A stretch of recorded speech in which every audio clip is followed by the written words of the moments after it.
Est-ce que l'avenir était meilleur avant et tout le monde s'est fait avoir, tout le monde est tombé dans le panneau? Est-ce que par contre, faut-il forcément parler du passé pour parler de la culture gasconne? Je ne suis pas sûr et on va vérifier tout de suite avec nos invités de l'Escapade Gasconne, un événement qui se produit samedi à Pessac. Nous allons en parler avec nos invités Julien et Vincent. 10e étage.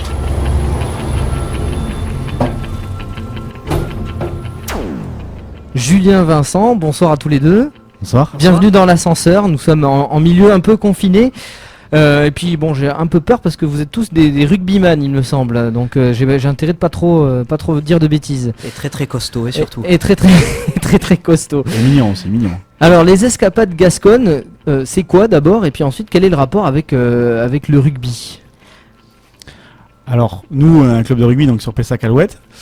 Et on a un club qui vit bien ensemble, quoi. On est des copains, une bande de copains qui réussissent plus ou moins sportivement. Ça fait 3 ans qu'on fait des finales, qu'on les gagne et qu'on les perd.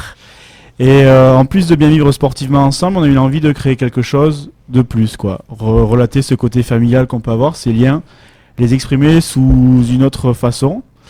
Et donc pour ça, nous est venue l'idée de créer un événement qui relate notre terroir, parce qu'on s'est trouvé des points communs qui étaient ce territoire gascon. Et à partir de là, donc l'idée est née. Et on s'est tous un peu posé la question, qu'est-ce que c'était que la Gascogne et comment on pouvait la décliner. Et c'est pour ça que sur Pessac-Alouette, là, samedi prochain, on a un marché de producteurs parce que la Gascogne, c'est une gastronomie particulière. Voilà, Avec du foie gras notamment, du canard, de la l'armagnac, truffe. Voilà. Bon, l'huître, bien sûr, du bassin Arcachon, qu'on n'aura pas forcément parce qu'elle n'est pas en forme en ce moment. Voilà, une gastronomie particulière. L'huître n'est pas en forme. C'est l'information de Vincent qui nous est révélée en reportage exclusif depuis le bassin. Les huîtres ne sont pas prestigieuses. Et ça, je dis pas ça parce qu'il y a eu un cargo, un pétrolier qui a dévasté, qui s'appelait le Prestige. Pardon, je vous coupe. Donc voilà, donc la gastronomie, qu'est-ce que c'est? C'est une langue aussi. Il faut savoir que le gascon c'était une langue, c'est un patois. Donc on a un institut qui va venir par le biais de la chanson, par le biais du jeu, initier les gens à la langue. Donc l'Institut d'études occitanes. Vous avez fait tout un tas d'événements qui montrent un peu la culture gasconne. Et est-ce qu'aujourd'hui c'est une culture passée ou est-ce que vous vous sentez complètement gascon aujourd'hui? Alors, il faut savoir que la Gascogne, c'est effectivement des traditions qui peuvent peut-être apparaître d'un autre temps. C'est la façon d'être de son grand-père, peut-être pour certains du papa, de l'arrière-grand-père, etc., etc. Mais c'est avant tout pour nous une façon d'être et une façon de vivre au quotidien. Donc c'est pour ça que nous, on n'a pas cette vision passéiste de cette identité culturelle, on va dire, mais plutôt une vision à plus long terme, essayer de faire en sorte de mieux vivre ensemble. C'est pour nous l'entraide, partager les savoirs, partager le repas, partager l'apéro. C'est tout ce genre de choses pour nous à Gascogne. Donc c'est vrai que on voit à plus long terme et on essaie juste de transmettre cette façon de voir les choses à chacun, à toutes les personnes qui viendront nous rendre visite samedi prochain à Pessac. Et c'est là qu'on voit que le patrimoine culturel peut se profiler dans le temps et évoluer bien évidemment. Alors qu'est-ce que nous aurons? Est-ce que nous aurons des corridas par exemple? Ça fait partie aussi de la culture gasconne, mais c'est assez décrié en ce moment. Alors justement, il faut savoir que la corrida n'est pas à proprement parler issue de la culture gascogne. C'est plus bas. Voilà, c'est plus bas, de l'autre côté des Pyrénées. En Espagne. Hein. Enfin bref. Il y en a à Dax quand même. Il y en a à Dax, il y en a dans le sud-ouest, il y en a dans le sud-est. C'est vrai que la corrida, bon, ça touche certaines régions de France. Mais voilà, on n'aura pas de corrida, non, on rassure les auditeurs qui n'aiment pas la maltraitance des animaux. On aura par contre une course landaise. Et pour ceux qui ne connaissent pas, c'est un jeu entre l'homme et l'animal, l'homme et la vache, dans une arène, d'accord, parce qu'il faut quand même garder un minimum de sécurité pour les personnes qui sont autour. Et c'est juste en fait un jeu d'évitement entre l'homme et l'animal. Là, on est plus dans le partenariat. L'homme et l'animal là sont vraiment complices. Les écarteurs, les sauteurs, c'est ça à peu près ou pas? C'est ça, c'est exactement ça. Nicolas, ce sont les écarteurs et les sauteurs qui donc du coup, soit pour les écarteurs font un écart au plus près de la vache, soit pour les sauteurs saute au-dessus d'elle par un saut pieds joints, soit par un saut des langes. C'est vraiment très très spectaculaire et vraiment ce qui ressort des coursailleurs, on les appelle comme ça là, les hommes en piste, c'est cette transmission de l'émotion. C'est vraiment faire ressentir l'émotion que ces personnes-là ont à affronter entre guillemets l'animal et à le transmettre au public. Voilà, donc il n'y a absolument aucune maltraitance sur l'animal et ça nous tient également particulièrement à cœur. Des corridas, des cours de langue gasconne. Comment ça s'appelle? Ça s'appelle le patois ou le gascon? Alors, le gascon, alors l'occitan. L'occitan, voilà, je cherchais le mot. Voilà, l'occitan est la grande famille et le gascon en fait partie. Le patois, c'est un terme un petit peu familier pour parler des langues régionales. Voilà. Exactement. Et vous pratiquez un petit peu le gascon? Alors, ni Juju ni moi ne sommes réellement locuteurs. Par contre, on part du principe c'est pas forcément nécessaire de parler gascon pour être gascon. Nous, on est vraiment dans la démarche d'un état d'esprit. Un état d'esprit gascon, est-ce qu'on peut le résumer à l'esprit du sud-ouest, de manière générale? Ou est-ce que ça va bien au-delà? Alors, ça peut aller bien au-delà, bien entendu, parce qu'il ne suffit pas de naître en Gascogne pour se sentir gascon. Notamment, on a la chance d'avoir quelques expatriés d'un peu partout en France au sein de notre équipe de rugby. On a notamment des Normands qui sont certainement bien plus gascons que beaucoup de personnes du sud-ouest. Après, par contre, si tu veux essayer de résumer la Gascogne à un territoire géographique, il y a Régison, l'entraîneur de l'UBB, qui nous avait parlé, qui nous avait reçu l'autre jour dans le cadre de notre manif. Il nous avait dit que pour lui, la Gascogne, c'était en quelque sorte un triangle magique qui allait en fait, grosso modo, des Pyrénées à la Garonne, entre Toulouse et Bordeaux, et qui longeait l'Atlantique, bien entendu sans le Pays Basque, qui eux ont leur propre culture très très forte Ah oui. et très très indépendante. D'accord, les Basques ne sont pas des Gascons. A Non, priori. je pense qu'on pourrait même les froisser si on Je en parlait. comprends. Et un Parisien peut-il être gascon? Alors voilà, c'est question d'état d'esprit, d'appropriation de la culture.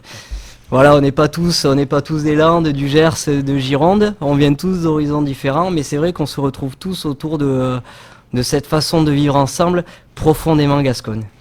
Alors j'avais introduit un peu avant que vous arriviez dans cette émission la magie de la boa. Alors moi je connaissais la bohu, ça c'est une dent qui pousse au cul. La boa, je ne sais pas ce que c'est par contre. Alors, la boa, c'est un instrument traditionnel. C'est une cornemuse locale. Cornemuse locale, ça ressemble à quoi en vrai? À une cornemuse. Ouais, ça ressemble à une cornemuse et je vous propose même d'écouter le son car vous êtes venu avec quelques extraits sonores puisque vous recevrez également des groupes, des artistes locaux, des musiciens lors de ces escapades Gascogne, première du nom. Ça sera samedi 13 juin au complexe Cap de Boss de 10h à 20h et nous écoutons le groupe Bounloures.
La cornemuse Gascogne qui s'appelle la Boa et qui sera présente lors des premières escapades Gascogne à Pessac au complexe Cap de Bosse. Ça se passe samedi de 10h à 20h et mes invités Julien et Vincent nous en parlent. On danse par-dessus ces musiques traditionnelles. Alors oui, il y a des danses propres justement à ces genres musicaux, notamment qui accompagnent les sorties des échassiers. Alors un échassier pourra en parler bien mieux que nous, mais il y a la polka, la mazurka, le Congo, ce genre de choses. Et tout ça se danse sur des échasses. Alors non, il y a les danses sur échasse, il y a les danseurs au sol, mais il y a le groupe folkloriste Luz Chancaire de Mont-de-Marsan. Il faut savoir que Luz Chancaire, ça veut dire les échassiers. Ça ne s'invente pas, qui viendra toute la journée samedi 13 pour nous faire des spectacles de danse sur échasse et au sol, de musique, notamment avec la boa et d'autres instruments traditionnels à découvrir. Et qui feront également des initiations pour tout le monde, des plus petits aux plus grands. Ils ont des équipements spécialisés. Et tout le monde pourra monter sur des échasses. Et tout le monde pourra monter sur des échasses et se faire des bonnes montées d'adrénaline, parce que mine de rien, quand on n'a plus les pieds sur terre, c'est pas forcément évident. C'est sûr, prévoyez les coussins tout autour de vous pour, pour les chutes en toute douceur. Et je rebondis sur les initiations, parce qu'on a parlé de la course landaise tout à l'heure. On a aussi la Fédération française de course landaise qui se déplace samedi. Donc ça, c'est assez rare qu'ils montent jusqu'à chez nous en Gironde. Et qui va, tout au long de la journée, proposer des animations et des initiations à la course landaise. Bon, ils mettent pas une vachette, rassurez-vous, donc vos enfants ne seront pas en concurrence avec une vachette de 150 kg. Ils ont un petit kart, voilà, avec 2 petites cornes. Et le but du jeu pour les enfants, ce sera de les éviter. Tout comme dans une réelle course landaise, quoi. Donc finalement, les escapades landaises, elles s'adressent à tout le monde, autant les enfants que les adultes, que les personnes âgées. L'idée, c'est de croiser un peu toutes ces générations. Tout à fait, c'est un petit peu le but de la manifestation, que ce soit par le biais gastronomique, là je rebondis sur le marché de producteurs, qui va être un peu plus axé sur les parents. On a des jeux gascons également, voilà, par exemple un jeu de quilles de 6, qui est un jeu traditionnel du terroir, et qui est pratiqué aussi bien par les adultes que par les enfants. Voilà, on a des jeux de force également. Le jeu de la corde, forcément, il y sera.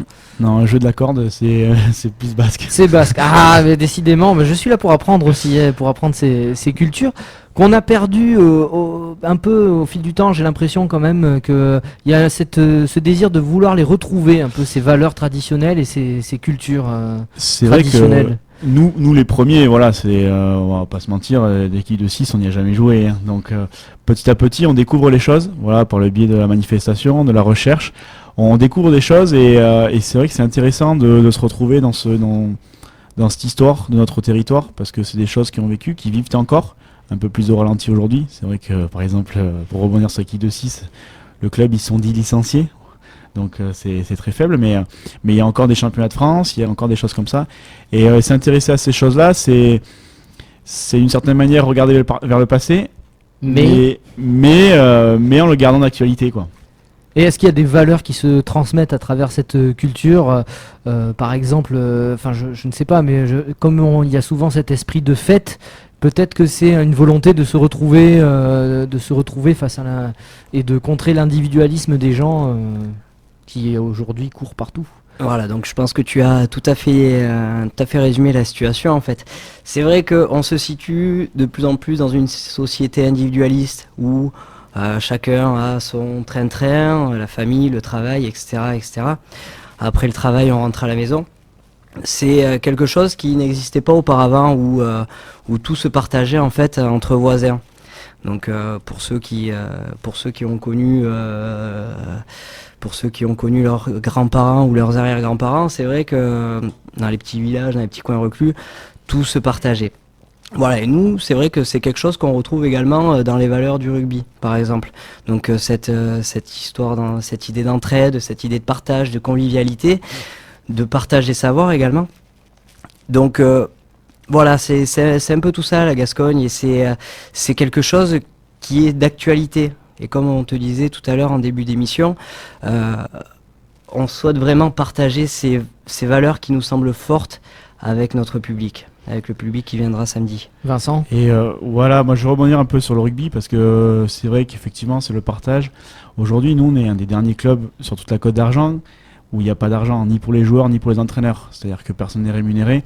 Donc on est vraiment dans ce partage, dans cet investissement personnel, et c'est là-dessus qu'on se retrouve avec les cultures gasconnes. chacun amène sa pierre à l'édifice et on essaye de monter un mur le plus haut possible. Voilà, C'est bien dit. En fait, le rugby, ça serait un peu le nouvel art de l'époque gasconne. Non, c'est pas tout neuf, hein. Non, pas forcément, parce qu'il y a d'autres pratiques sportives qui ont les mêmes notions de courage, d'engagement, de dévouement pour le partenaire. Non, c'est vraiment quelque chose également qui colle à la peau de notre club en règle générale.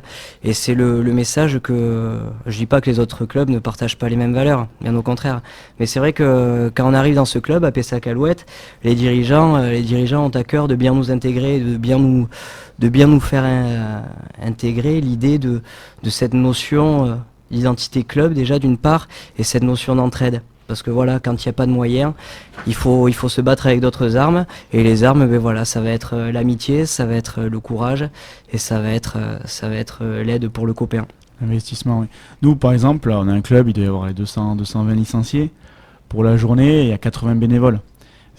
Donc, on a investi tout le monde, tout ce qu'on pouvait, nos copines qui veulent bien nous suivre dans cette aventure, elles aussi. Voilà, nos frères, nos sœurs, tous les dirigeants du club, quel que soit leurs âges. Donc voilà, donc on a des bénévoles qui ont de 18 à 65 ans, quelque chose comme ça, sans vouloir les froisser. C'est un pari audacieux aussi d'organiser une manifestation comme celle-ci, en milieu urbain, à Pessac qui plus est. Ça ne vous fait pas un peu peur? Mais on est un club décalé, donc on a des idées décalées. Et vous assumez complètement, et c'est peut-être comme ça que vous allez réussir. On espère. C'est vrai que l'équipe dirigeante, par contre, a fait les gros yeux quand on s'est présenté devant eux avec notre projet. Ils n'avaient pas l'habitude qu'un groupe de joueurs relativement jeunes leur pondent quelque chose comme ça, d'une telle envergure. Moi, je trouve que c'est une excellente idée, parce que justement, s'il n'y a que des anciens qui investissent cette culture traditionnelle, elle se transmettra jamais. Ah mais on te rassure avec Vincent, ils ont de suite sauté avec nous dans l'aventure. Il n'a pas fallu trop longtemps pour les motiver. Mais c'est vrai comme l'a dit Vincent tout à l'heure, on voulait se démarquer de la simple fête du rugby que les 3/4 des clubs font à la fin de leur saison. Voilà, nous, ces moments de convivialité et de partage, mais voilà, on voulait les ouvrir non pas seulement aux licenciés et aux proches du club, on va dire, mais au grand public de la grande région bordelaise. Et à ce titre, les tarifs seront-ils abordables? Voilà, alors déjà, vu qu'on veut un public familial, c'est gratuit pour les moins de 12 ans. Ça nous tient vraiment à cœur. On veut que les enfants viennent tenter d'écarter la vache en laisse, tenter de monter sur les échasses, jouer un peu au quilles. Pour les adultes, parce que c'est vrai que nous on est une petite asso et on a besoin quand même de rentrer d'argent parce que c'est un coût, on demande 5 € pour l'entrée. Voilà. On pense que c'est un tarif abordable. Pour l'ensemble des manifestations de la journée. Sur le site, à partir du moment où on est rentré, tout est possible, quoi. Et comment vous allez vous organiser? Ce seront des sortes de stands qui seront là toute la journée et qui nous tourneront en continu, il y aura des horaires précis? Donc on a un marché de producteurs, on a des animations tout au long de la journée, et puis après on a des animations toutes les heures, quoi. Que ce soit les sorties des échassiers, parce qu'on va pas leur demander de tourner pendant 10 heures, les sorties des échassiers, les sorties du berger avec ses moutons, ses oies. Je pense que ça va être sympa aussi pour les enfants qui pourront nourrir par exemple les moutons toute la journée, mais qui lorsque le chien sortira et montrera comment il guide les moutons. Mais où vous les avez trouvés, ces moutons? J'ai pas l'impression qu'il y en a comme ça dans les champs pessaquais. Ah ben ça c'est un travail de 9 mois, hein. C'est à la recherche de chaque producteur. Voilà, nous c'est vrai que sur les marchés girondins, on rencontre des gens qui sont pas forcément producteurs. Et là on a vraiment été à la recherche des gens hauts en couleur qui sont capables de défendre leur savoir-faire, leurs produits. On a eu des gens qui nous ont appelés en disant bon moi je peux parler de mon produit, de mon savoir-faire en patois, pour montrer qu'ils sont attachés à cette culture, attachés à ce terroir. Et c'est tout le but de la manœuvre, quoi. Voilà, et j'imagine les réservations des chambres d'hôtel pour un berger et 19 moutons, ça n'a pas dû être facile. Et pour rebondir ce que disait Vincent, donc c'est vrai que ça nous tient à cœur cette notion de partage avec les autres. Donc l'un des critères qu'on s'était posé en recherchant les producteurs et les intervenants sur notre journée, c'est vraiment qu'ils soient en mesure de présenter leurs produits ou leur activité de la base jusqu'au produit fini, par exemple pour les producteurs de foie gras ou ce genre de choses. Mais également, par exemple, pour les échassiers, qui soient en mesure d'expliquer à tout public, des plus jeunes comme aux plus anciens, l'histoire des échasses. Oui, ça se veut pédagogique aussi. Exactement. En même temps. Exactement. L'apiculteur va venir avec sa ruche, par exemple, montrer aux enfants comment l'abeille va créer du miel, quoi. La Fédération française de course landaise se déplace également avec un petit musée itinérant en quelque sorte qui présente les grandes dates de la création de la course landaise avec des points importants de l'histoire de ce sport. Et puis vous aurez des contes aussi, des contes traditionnels. Alors, ça, on voulait rebondir là-dessus parce qu'en parlant de personnages ou en couleur, là on a une dame, c'est quelque chose je pense qui est rarissime, au moins si ce n'est pas bientôt terminé. On a une dame de 82 ans, voilà, qui a dû venir 5 fois sur Bordeaux dans sa vie, qui n'a parlé français qu'à partir de ses 20 ans, donc elle a parlé gascon toute sa jeunesse, qui va venir, voilà, à l'ombre d'un arbre, raconter ses contes en imitant les animaux, racontant ses vieilleries comme elle dit. On a un monsieur... Et elle le raconte en patois gascon ? Oui. Et on comprend, même si on Oui, ne on maîtrise comprend. pas la langue, on arrive à comprendre. On comprend parce qu'il y a des consonances quand même. Il y a des similitudes. Voilà. On a également un monsieur, pareil, je pense que c'est quelque chose de très rare, un gémeur. Donc c'est le gémage, c'est un métier, le travail de la résine de pin. Et ce monsieur, ça a été son métier. Aujourd'hui, il a 90 ans. Donc on l'a contacté parce qu'on avait eu un premier intervenant qui s'était manifesté, qui lui voulait, par le biais de la vidéo et de rétroprojecteurs, diffuser. Et nous, comme on est sur une manifestation en plein air, ça n'a pas pu se faire. Donc on a contacté ce monsieur qui lui est tout à fait content de venir raconter son métier, son savoir-faire à 90 ans. Mais il nous a demandé juste de venir le chercher, le déposer et ne pas le laisser tout seul lors de la manifestation parce que ça fait 15 ans qu'il n'est pas venu à la ville. Ah oui, je comprends. Et en même temps, il y a cette notion de transmission des savoirs qu'on a l'impression qui se perd également. Et votre action contribue peut-être à créer des vocations, pourquoi pas ? On est sûr qu'Hélène Dupouille va avoir un succès fou. La dame de 82 ans, c'est une dame qui, par son aura, les enfants s'assoient autour d'elle et écoutent. Et ça va être, je pense, un moment fort de la journée aussi. Parce qu'il faut savoir que donc, dans la culture gasconne, la notion de conte, d'histoire à raconter au coin de la cheminée, en famille et tout ça, c'est quelque chose qui se faisait énormément. Donc c'est vraiment pas propre à la Gascogne ni à sa culture, mais c'est quelque chose qui, quand on parle de Gascogne, on parle forcément de contes traditionnels, des histoires anciennes, des contes en tout genre, des contes à la ferme, etc., etc. Donc c'est vrai qu'il y aura ce petit côté hors d'âge en fait, un voyage dans le temps. Intemporel, ouais. Voilà, exactement. Julien, Vincent, où peut-on retrouver tout le programme de votre manifestation pour ceux qui veulent s'y rendre avec toutes les informations ? Alors, même si c'est vrai qu'on est tous un petit peu novices dans la création d'événements, enfin d'une telle envergure surtout, on a essayé de faire les choses bien. Donc on a essayé de sensibiliser les personnes là où elles se trouvent, notamment sur les réseaux sociaux. Donc c'est vrai qu'on a une page Facebook qui tourne plutôt pas mal, qui s'appelle l'Escapade Gasconne à Pessac. Donc en tapant dans la recherche Facebook, vous trouverez tout ça. Donc il y aura le lien vers le programme. Il y a également un site internet qu'on essaie de faire vivre du mieux qu'on peut, et sur lequel il y aura également le programme et toutes les infos utiles, des vidéos, des articles, des interviews, des présentations. Donc si je vous comprends bien, on tape Escapade Gasconne sur le moteur de recherche et on vous trouvera. C'est the place to be sur la toile, c'est ça. Vous avez contacté les radios également, puisque vous nous avez contacté. Vous avez eu beaucoup d'échos dans les médias de manière générale et de réponses. Alors c'est vrai que c'est toujours un petit peu compliqué de sensibiliser les radios urbaines, on va dire, à ce genre de manifestations relativement terroir, on va dire, entre guillemets, sans aucune négligence. C'est vrai que Radio Campus, vous avez été les premiers à nous faire venir sur vos ondes pour pouvoir parler de notre manifestation. On en est extrêmement ravis, parce que c'est vrai qu'on s'attendait pas forcément à une discussion à bâton rompu et aussi sympathique.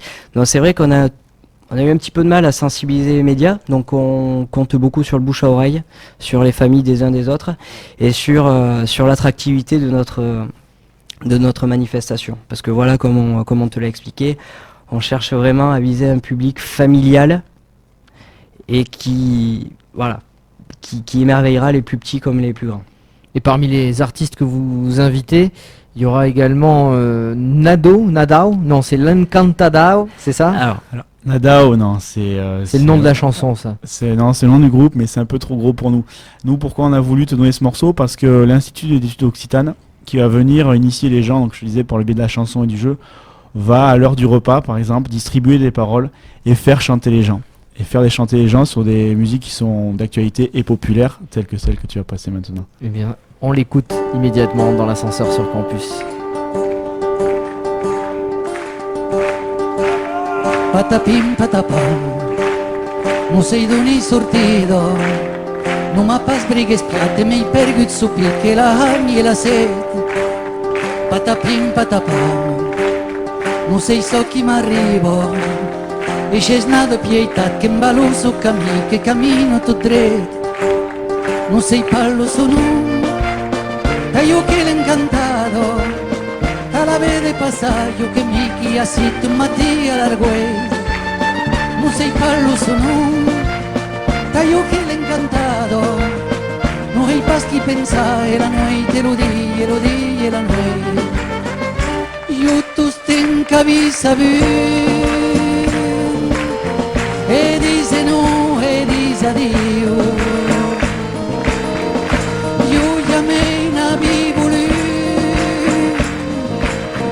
Io mi pregavo mini Dio, caro che plegallo io, della glesa o capaccia, da mendica so chi vuoi, vale da sopposta, paralalalero, paralalalero. La la la la la la la la la la la la la la la la la lero, la la la la lero, la la la la la la la la la e la terra do seu, tau cum la periclado, e tutta capirata renuncerà mei, non chiamei come avanza, ni lo re della neu, ni lo verde la prado. Ni lo canto mai nanni la nado sorei chi è corre lo sans non sei pallo sono taglio che l'ho incantato e si nei pasta ueita doma che segui chi la nere in parlare non sei pallo sono taglio che l'ho incantato doma che diserei d'incassi chi discuzzo che t'ha per incontrare io tu stenca vi sapevi e dice no e dice addio io jamais n'avevo voulu jamais pregao mini Dio. Je jette avec grâce mon feutre, je fais lentement l'abandon du grand manteau qui me calfeutre et je tire mon espadon. Élégant comme Céladon, agile comme Scaramouche, je vous préviens, cher Myrmidon, qu'à la fin de l'envoi, je touche. Vous auriez bien dû rester neutre. Où vais-je vous larder, dindon? Dans le flanc, sous votre maheutre, au cœur, sous votre bleu cordon? Les coquilles teintes, ding-dong, ma pointe voltige, une mouche. Décidément, c'est au bedon qu'à la fin de l'envoi je touche. Il me manque une rime en eutre. Vous rompez, plus blanc qu'amidon. C'est pour me fuir ou pour me fournir le mot pleutre? Tac, je pars la pointe dont vous espériez me faire don. J'ouvre la ligne de la bouche. Tiens bien ta broche, Laridon.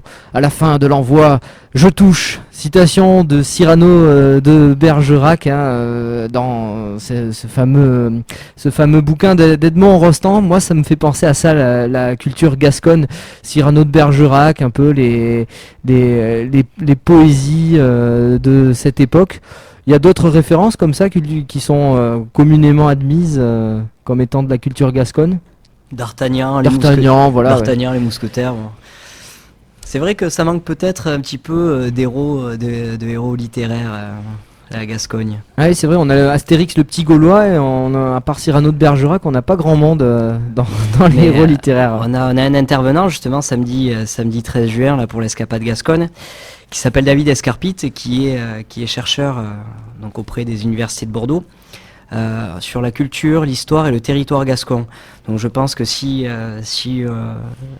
si on le branche un petit peu sur le sujet, il serait tout à fait à même de nous sortir quelques références littéraires.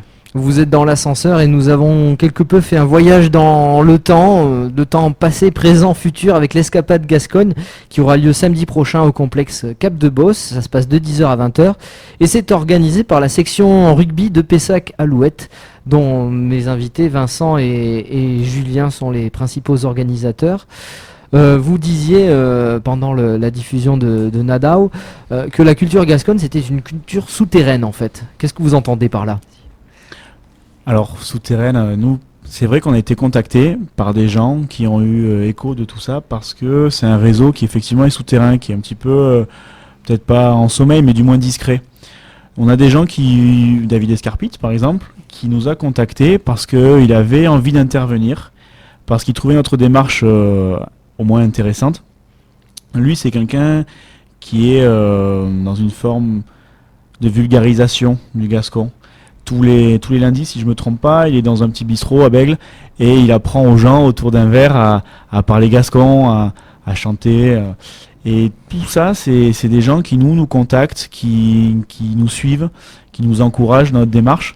Donc une fois que vous tirez la pelote de laine, si j'ose dire, après il y a une fois que vous tirez le fil de la pelote de laine, toute la pelote vient ensuite à vous. C'est un peu ça que vous... Faut tirer fort parce qu'on bosse quand même un peu, mais l'idée est là, effectivement. Et pourquoi souterraine ? Est-ce que les gens cachent leur identité gasconne ou leur attachement au terroir ? Peut-être parce qu'on est dans une grande ville, premièrement, que du coup les gens, c'est vrai, quand on parle de métro boulot dodo, on n'est pas là-dessus sur Bordeaux, mais quand même on s'en rapproche. Et donc ils ont peut-être moins de temps à s'identifier ou du moins à parler de leur culture ancestrale et territoriale. Mais quand vous dites leur culture, c'est pas forcément leur culture. Vous vous sentez gascon, mais finalement vous ne pratiquez ni la langue, ni les jeux de quilles dont vous parliez. Donc en fait, c'est une culture qui s'apprend petit à petit, en fait, qui se transmet. Oui, voilà, c'est ça. Tu as tout à fait raison. On est vraiment dans la transmission. Mais voilà, comme on te le disait, c'est également une façon d'être, une façon de voir le quotidien. Être gascon, c'est vrai qu'on ne peut pas parler de Gascogne sans parler de la fête, de la bonne bouffe, de tout ce genre de choses. Mais j'ai l'impression qu'il y a comme une certaine honte en fait à... Ah non, absolument pas. Mais c'est vrai que contrairement par exemple à des identités géographiques comme le Pays Basque ou la Bretagne. On y revient. Voilà. Ou les Catalans également, hein, qui ont une identité, ou les Corses qui ont une identité très très forte. Les Gascons s'assument moins. Les Gascons peut-être. Non, je pense pas que c'est pas une question. Le revendique moins, comme les Auvergnats par exemple, ou des gens comme ça. C'est vrai qu'on n'a pas besoin de le crier haut et fort. On le sent, on l'est. On n'a pas besoin de le dire. Voilà, on reste dans la façon de voir le quotidien, dans l'échange, le partage, l'entraide. Eh bien, on va voir si l'Escapade Gasconne de samedi 13 juin transmet ses savoirs partagés et peut-être une deuxième édition, une troisième, une 15e et puis dans 30 ans vous serez encore là si ça se trouve. Merci de votre passage dans l'ascenseur sur Campus Bordeaux, Julien et Vincent. On rappelle juste l'info principale, où retrouver toutes ces infos. Alors, vous pouvez retrouver toutes les infos concernant l'Escapade Gasconne à Pessac sur la page Facebook, qui est très très facile à trouver, ou sur Escapade Gasconne wordpress.fr. Bonne escapade. Merci beaucoup. Merci Radio Campus. Бордо, радио Министерства городка. 88,1. Radio Campus Bordeaux, 88.1.